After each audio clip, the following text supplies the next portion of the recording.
When I got here, they had a Mondo surface on the football field. And so when I got here, it had been here for 12 years. And so I asked them, I said, have you been doing the measurements on it? Have you checked it and seen, what the coefficient of restitution, all those different things were, what the fill rate is, and has it degraded and different things like that? Because if a kid can practice every day, they're going to get better. And if they never get hurt, they're going to get better. And if you have all of your players there from week 1 to week 14, you're going to be better. And so the field was a very important piece of what we were doing.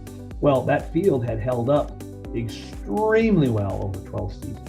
And then when we looked at the way that their other fields had held up when they started doing their testing on their fields, I didn't know anything about it. I've got one of my best friends is a probably third best rep in field turf.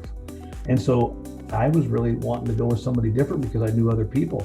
Well, then when I saw what our product did, how it held up over time, and what our bang for the buck was, and how safe our kids were when I was here, I was like, let's look into them. So they were the first ones we looked at when we were doing this facility.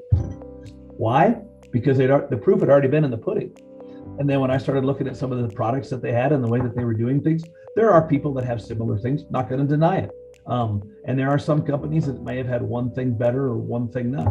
These guys were able to specifically give me what I wanted. And they were like, hey, do you want to do inlays, in the flooring? And I'm like, no, I don't want to do inlays because that degrades the efficiency of the surfaces, because you got to cut it out. You got to put all those inlays in. And I wanted it to be, multiple pieces, but all one piece.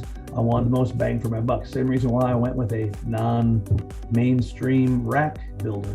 We were able to get a great product for a lesser price. So now we could buy our jump boxes from UCS, and we could get our flooring from Mondo. And we have 20 racks in our new weight room, and we have 10 through 70 pound dumbbells at every rack with a custom dumbbell rack built into every rack.